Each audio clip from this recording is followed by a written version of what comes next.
दोस्तों कल्पना करिए कि एक लड़का है जो मिडिल क्लास फैमिली से बिलोंग करता है। वह पढ़ाई लिखाई में बहुत ज्यादा कमजोर है और कभी भी अच्छे मार्क्स नहीं लेकर आता। और सिर्फ इतना ही नहीं, उसको हकलाने की भी समस्या है, जिसकी वजह से वह ठीक से बोल भी नहीं पाता। अब अगर आपसे पूछा जाए कि ऐसे लड़के का भविष्य क्या होगा और क्या वो अपनी लाइफ में कोई बड़ी उपलब्धि हासिल कर पाएगा, तो फिर आप क्या कहेंगे? यकीनन किसी भी इंसान को यही लगेगा कि वो लड़का अपनी लाइफ में ज्यादा कुछ खास नहीं कर पाएगा। लेकिन दोस्तों हम आपको बता दें कि अगर वो लड़का मेहनत करे तो वह अमेरिका का प्रेसिडेंट भी बन सकता है। जी हाँ, आपने बिल्कुल सही सुना, क्योंकि इस समय जिस लड़के की हम बात कर रहे हैं उसका नाम है जो बाइडेन। और दोस्तों आज की हमारी इस वीडियो में हम आपको जो बाइडेन के शुरुआती जीवन से लेकर उनके संघर्ष और प्रेसिडेंट बनने तक की पूरी कहानी बताएंगे। तो चलिए अब इस इंटरेस्टिंग वीडियो को शुरू करते हैं। दोस्तों हाल ही में अमेरिका के 46वें राष्ट्रपति बने बाइडेन का जीवन बहुत ही ज्यादा कठिनाइयों, दुखों और संघर्षों से भरा हुआ है। और वह खुद इस बात की एक जीती जागती मिसाल है कि इंसान अगर ईमानदारी से काम करते हुए मेहनत करता रहे तो एक न एक दिन उसे कामयाबी जरूर मिलती है। और बाइडेन की भी इस कामयाबी के पीछे उनके जीवन भर की मेहनत और कड़ा संघर्ष छिपा हुआ है। दरअसल बाइडेन की इस संघर्ष भरी कहानी की शुरुआत होती है 20 नवंबर 1942 से, क्योंकि इसी दिन पेंसिल्वेनिया राज्य के स्क्रैंटन शहर में उनका जन्म हुआ था। जन्म के समय जो बाइडेन का पूरा नाम जोसेफ रेबिटन बाइडेन जूनियर रखा गया था, जबकि उनके पिता का नाम जोसेफ रेबिटन बाइडेन सीनियर था। बाइडेन की फैमिली में उनके 2 भाई और एक बहन भी थी और 4 भाई बहनों में वह सबसे बड़े हैं। और दोस्तों बाइडेन एक अपर मिडिल क्लास फैमिली में पैदा हुए थे, क्योंकि उनके पिता एक बिजनेसमैन थे और वह ऑयल का व्यापार करते थे। वैसे तो बाइडेन के पिता का काम बहुत ही अच्छा था, लेकिन उनके जन्म होने के बाद से ही उनके पिता को बिजनेस में लॉस होने लगा। अब इसको बाइडेन का बैड लक कहें या फिर संयोग, क्योंकि बाइडेन के दुनिया में आते ही उनके पिता का काम पूरी तरह से बंद हो गया। और काम बंद होने के बाद से बाइडेन के पिता नौकरी की तलाश में निकल पड़े थे। और दोस्तों हालात को देखते हुए वह अपनी फैमिली के लिए कोई भी छोटी से छोटी नौकरी करने के लिए भी तैयार थे। लेकिन उस समय चूंकि मंदी का दौर चल रहा था, इसी वजह से उन्हें नौकरी मिलना बहुत ही मुश्किल हो गया। और जब तक बाइडेन के पिता नौकरी की तलाश करते रहे, तब तक उन्होंने अपना बचपन अपने नाना नानी के वहां रहकर गुजारा। और फिर आखिरकार सन 1953 में बाइडेन के पिता को एक कार सेल्समैन की जॉब मिल गई। हालांकि यह नौकरी उन्हें डेलावेयर में मिली थी, जिसकी वजह से उनकी पूरी फैमिली को डेलावेयर के क्लैमोंट शहर में शिफ्ट होना पड़ा। और इस शहर में बाइडेन की पूरी फैमिली कई सालों तक एक छोटे से अपार्टमेंट में रहती थी। और इसी शहर में ही बाइडेन ने अपने हाई स्कूल की भी पढ़ाई पूरी की। और दोस्तों खराब परिस्थितियों की वजह से बाइडेन बचपन से ही पढ़ाई लिखाई में बहुत कमजोर थे और वह काफी मेहनत करने के बाद भी अच्छे अंक प्राप्त नहीं कर पाते। लेकिन पढ़ाई लिखाई में कमजोर बाइडेन खेल कूद में उतने ही अच्छे थे और वह रग्बी और बेसबॉल बहुत ही अच्छा खेला करते थे। और इन दोनों ही खेलों में वह हाई स्कूल टीम का हिस्सा हुआ करते थे। और दोस्तों खेलों के अलावा बाइडेन में एक लीडर बनने के गुण भी मौजूद थे और इसीलिए उन्हें उनकी क्लास का प्रेसिडेंट भी बनाया गया था। और उस समय शायद ही किसी ने सोचा होगा कि जिस लड़के को क्लास का प्रेसिडेंट बनाया जा रहा है वह आगे चलकर एक दिन पूरे देश का प्रेसिडेंट बनेगा। बाइडेन को शुरुआत से ही स्पीच देने का बहुत शौक था, लेकिन वह अपनी हकलाने की समस्या की वजह से स्पीच देते हुए ठीक से नहीं बोल पाते थे। और वह जब भी बड़े बड़े लीडर्स को स्पीच देते हुए देखते थे तो उनका मन भी इसी तरह से स्पीच देने के लिए करता था। लेकिन उनके हकलाने की वजह से स्पीच के दौरान ही लोग उनका मजाक बनाने लगते थे। और सिर्फ स्पीच ही नहीं, बल्कि नॉर्मल बातचीत करने में भी उन्हें बहुत ही ज्यादा समस्या होती थी। और उनके हकलाने की वजह से ही स्कूल में उनको डैश कहकर चढ़ाया जाता था।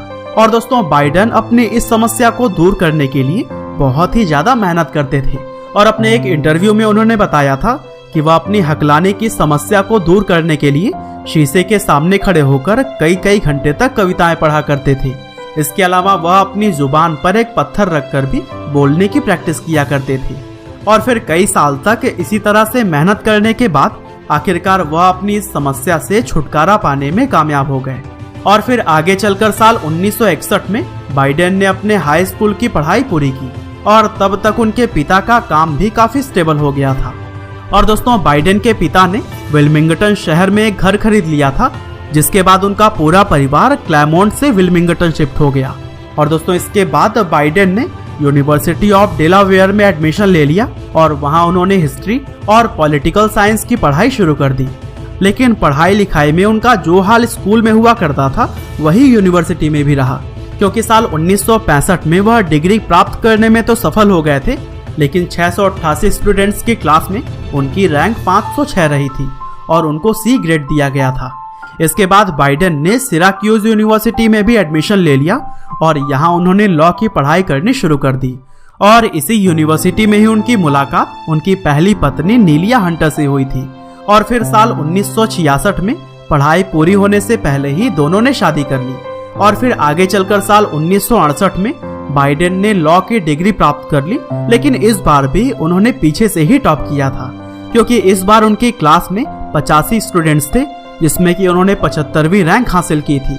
और इस बात से आप अंदाजा लगा ही सकते हैं कि बाइडेन पढ़ाई लिखाई में बिल्कुल भी अच्छे नहीं थे। हालांकि इसका यह मतलब नहीं था कि उनके अंदर प्रतिभा नहीं थी, क्योंकि बाइडेन के अंदर एक जबरदस्त लीडर बनने की सभी खूबियां मौजूद थी और वह खुद भी अपनी प्रतिभा को अच्छी तरह से पहचानते थे और इसीलिए उन्होंने पॉलिटिक्स को ही अपना करियर चुना। और फिर आगे कुछ सालों के बाद 1970 में बाइडेन को काउंटी काउंसिल की सीट के लिए चुन लिया गया, जिसके बाद वह 1972 तक काउंसिल की सेवा करने के साथ साथ अपनी लॉ की प्रैक्टिस भी करते रहे।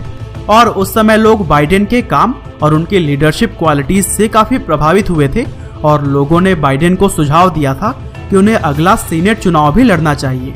और फिर बाइडेन ने लोगों के बात को मानते हुए अगले सीनेट के चुनाव की तैयारी शुरू कर दी। लेकिन चुनाव होने से पहले ही बाइडेन के साथ कुछ ऐसा हुआ जिसने कि उन्हें पूरी तरह से झकझोर कर रख दिया।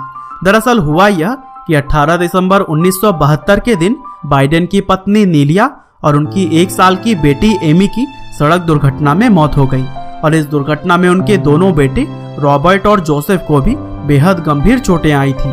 और अचानक हुई इस दुर्घटना ने बाइडेन को पूरी तरह से तोड़कर रख दिया था और फिर उन्होंने फैसला लिया कि वह कुछ समय के लिए पॉलिटिक्स को छोड़कर अपने बेटों की परवरिश पर ध्यान देंगे।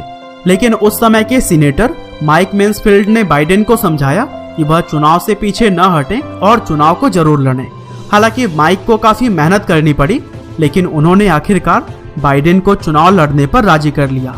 इसके बाद बाइडेन ने चुनाव लड़ा और सिर्फ 30 साल की उम्र में ही वह अमेरिका के छठे सबसे कम उम्र के सीनेटर बन गए और साल 1973 से 2009 तक वह सीनेटर के पद पर ही कार्य करते रहे। और दोस्तों, सीनेटर रहते हुए बाइडेन ने अपने काम से सभी को बहुत प्रभावित किया। वह हमेशा उन मुद्दों पर ध्यान देते थे जिससे कि आम नागरिकों को फायदा पहुंचे और उनके इसी काम का इनाम उन्हें साल 2009 में उस समय मिला जब उन्हें बराक ओबामा के अंडर वाइस प्रेसिडेंट का पद दिया गया और इस तरह से वह अमेरिका के 47वें वाइस प्रेसिडेंट बन गए। दरअसल बराक ओबामा और बाइडेन एक दूसरे के काफी करीबी माने जाते हैं और कई बार दोनों को एक दूसरे की तारीफ करते हुए भी देखा जा सकता है। और दोस्तों, इस बार यानी कि 2020 के प्रेसिडेंट चुनाव में भी ओबामा बाइडेन के सपोर्ट में कैंपेनिंग करते हुए नजर आए थे। वैसे आपको बता दें कि बाइडेन 2020 के प्रेसिडेंशियल इलेक्शन लड़ने के बारे में श्योर नहीं थे और काफी सोच विचार करने के बाद ही उन्होंने यह फैसला लिया था।